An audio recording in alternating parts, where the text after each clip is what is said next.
Ladies and gentlemen, welcome to a new episode. Today we're in Africa, and it's going to be a shorter one as I only had a couple of days in between filming clients at African wild safaris. I finally get my kudu in this episode after my mishap with the last one, and we do some awesome saddle hunting with Tyler here. As a challenge for this one, I'm going to try and edit it exclusively to hip-hop music. So, if that's not your thing, you might as well click away now. But if you want to try and experience something new, stick around.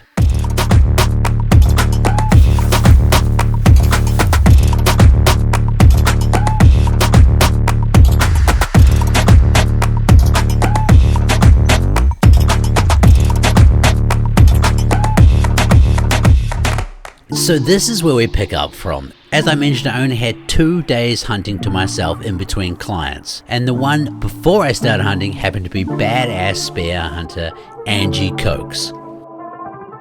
I realized that now was my best time ever to get a kudu. They had been coming in regularly to one of Angie's spear sites, and as I'm always honest, they'd been coming down the hill to get some food that had been put there, and there was also water behind us. The other thing about this, as much as I wanted to use my saddle, there was no point using it just for the sake of using it when they'd already built a beautiful platform there and the animals were used to it. The other thing that helped is that unfortunately Angie never managed to connect with her spear from this stand, and so they were still relatively calm. So let's fast forward 2 days. Here I am in the stand, the first set of the morning, and it had only been dropped off about 20 minutes ago. Now I've left this with no music and for the full length just so you can get a better appreciation of the animal behavior and so you can see that it's still not just a walk in a park. There are about 4 kudu heading in, and as you can see, the nyala are already settled in, which gives the kudu a little bit of extra confidence.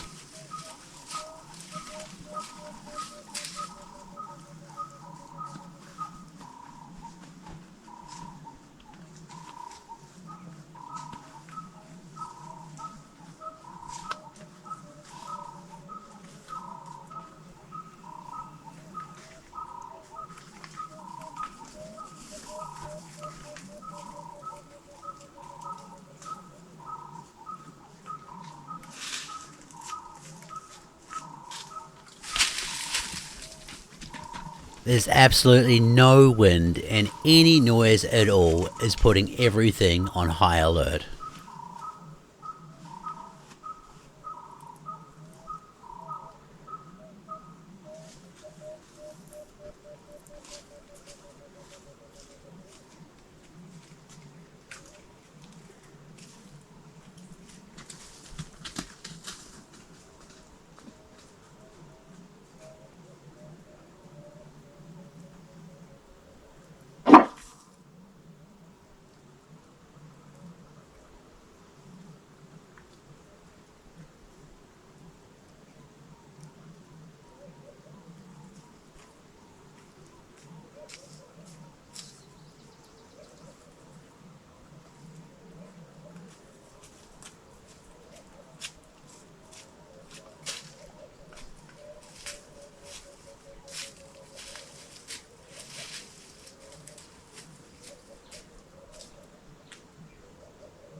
It's at this point, while I'm still at full draw, I think that my luck is over.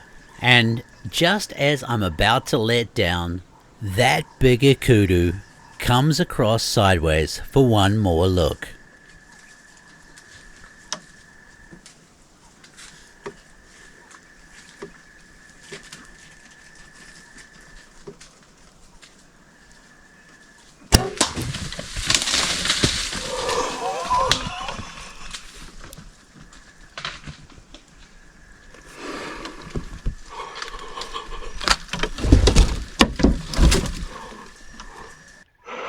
I just put an arrow in a freaking huge kudu. Like literally, I don't know, 1 minute ago. I've just been trying to gather myself. Yes, it looked like a good shot. Maybe a smidge high.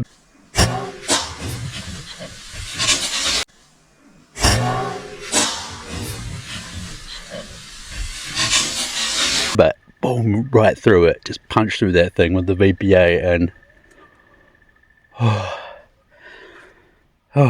like, you don't know how much this is going to mean if I manage to get this. I've been seeing them come down to the river here every morning. So I just want to show you guys the gap that the arrow went through. It's this one here because two things to notice. I bent the mic port on the way up the tree this morning. So luckily the GoPro was on to get the sound. But this is the hole I could see from where I'm sitting down shooting here. So just a tiny little hole, and maybe I've superimposed where the kudu was in here for you. But yeah, that's the window I had to shoot. Pretty cool, huh? I'm waiting for the trackers to get here now, but I'm gonna have a little look myself. I just had a look on the camera, and I'm not going to go over where I think the tracks are, but I saw where he ran to, so hopefully we can I can have a little look. I'm pretty sure of the shot, so I thought I saw some blood. Let's see what we find. Don't want to walk on the tracks, you know. So I only just turned the camera off and I found a whole heap of blood here. Here as well. Yeah. Yeah. Yeah. Yeah.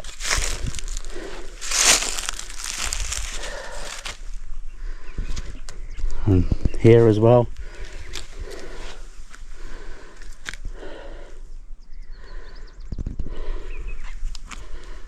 I just found the arrow here snapped off.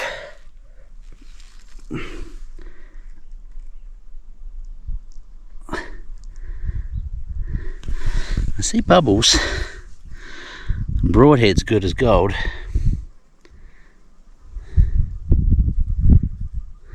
But problem in Africa is everything dries out so fast. I think I'm going to wait here now for the trackers to come. And that is precisely what I did. Hans turned up and we continued the track on from where I'd found the arrow. It's worth reminding you guys and YouTube that I've left this in for educational purposes so you can see how the tracking is in Africa, because there is some quite big puddles of blood here, and if you don't like that, now's your cue to skip forward to the next part.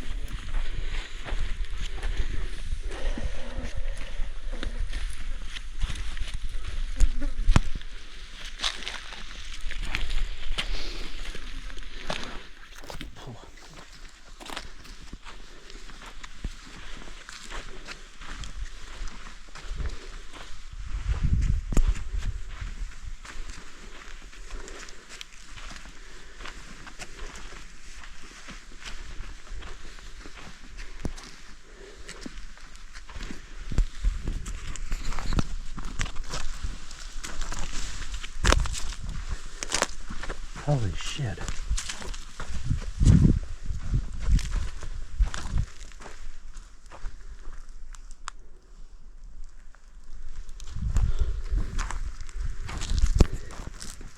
It looks like good blood, doesn't it? Or not good blood? Huh?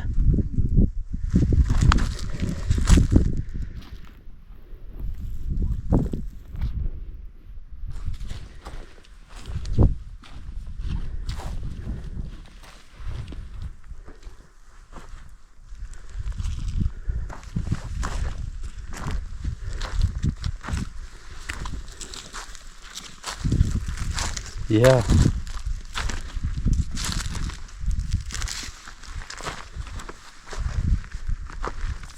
What do you think?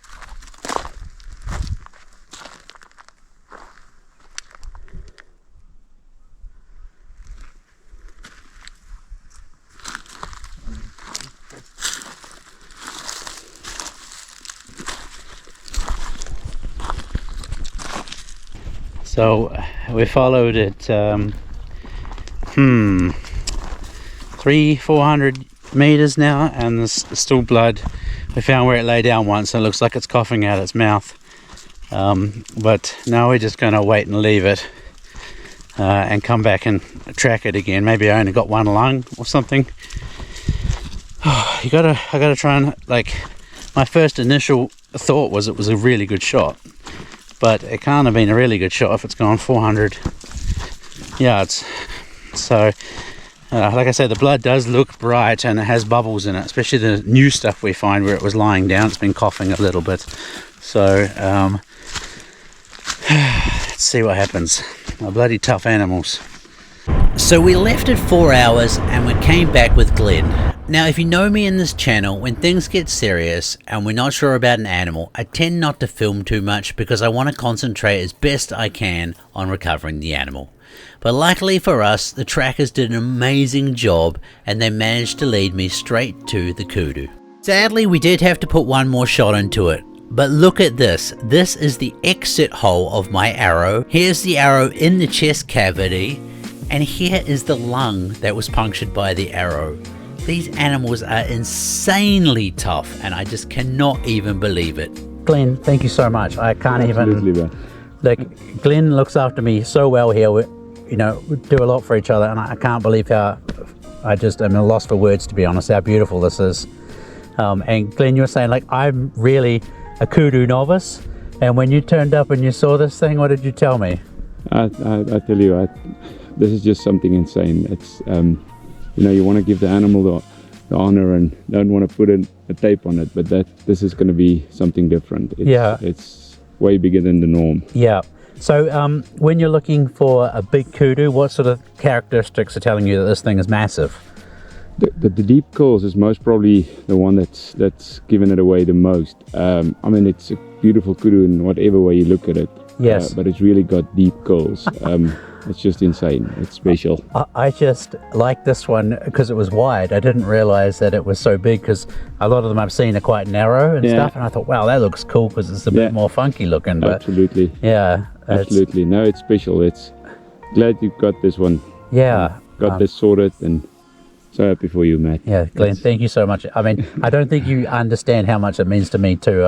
It's a little old Kiwi boy in Africa shooting a beautiful kudu. I never ever thought this would happen. So yeah, and I want to thank the trackers. You guys are freaking awesome. I'm behind the camera now, but if you ever come to Africa, one of the most impressive things I think is always watching people track the animals. Absolutely. You've got no idea what they're looking at, and look what they found it for us. So yeah, it's beautiful. Absolutely cool. Great. This sure does beat whitetail hunting, I promise you that.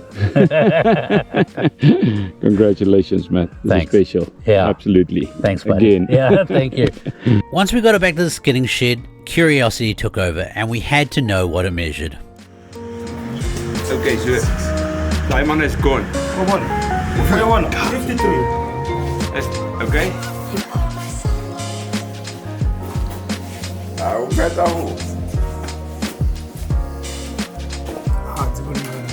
Okay. 53 and 53. Okay. 53 and a half.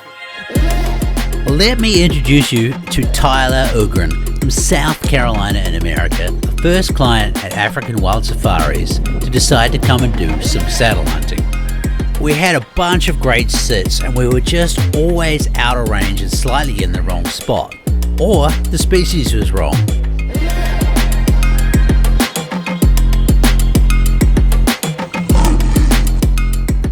So on the last morning, we decided to head out and give it one more shot before we had to go to the airport, and we took the boomstick.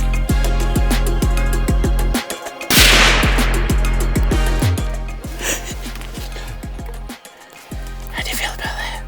300 Win Mag out of the saddle. Badass. Looks like a nice Impala. 3 days of sitting. Yeah. 3 different spots.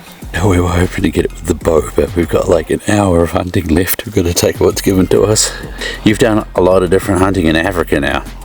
Like, what do you think about the saddle hunting compared to the normal ways of doing it here? I think that you can get in a better position, especially with a bow.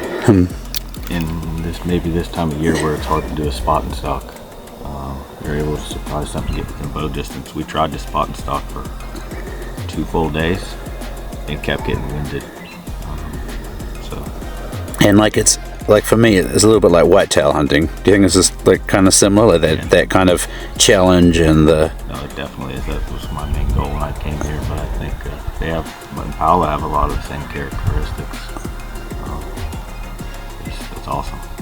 That's cool. All right, Awesome. let's get this Impala, man. Yeah, let's go get it. Good stuff. So while we were getting out of the tree, Jan already found the Impala. He's dragged it back out into the river for us, so cheers to that, buddy. Thank you. What do you think of the saddle stuff, Robbie? A little bit new, a little different? I think it's excellent. Huh? Works well. Better than carrying heavy tree stands and stuff around? Yeah. Way better. Yeah. Sweet, man. What a fantastic way to finish safari. I think it's about 8 o'clock now, is it? What is it? 10 to 8. So we got it done before 8 o'clock, which means we've got more than enough time to do some packing and stuff now, which is good. But yeah, Tyler, thank you very much for, I mean, it's the first client to want to come and do some saddle hunting here. So Yep. yeah, I appreciate it. And we did it on the back end of the safari. Yep. And you know, we would have liked to have got it with the bow, but we just kind of had to take the opportunity we got, considering we got no time left. Yeah, so huge thanks to Tethered, African Wild Safaris as well. If you guys want to come and have a different hunting experience in Africa, this is the way to do it. It's, as we were saying in the tree before, very similar to the exhilaration of whitetail hunting, because you're kind of learning about the animal and trying to reset yourself to get the shot happen. So yeah, what do you think, Tyler? It was awesome. It was awesome. And perfect ram to take out too. It's a pretty old one. You can see by the secondary growth and stuff there, and it's not going to get any bigger. So yeah, congratulations, bud. Hopefully we can do some more next time you come back. Hell yeah.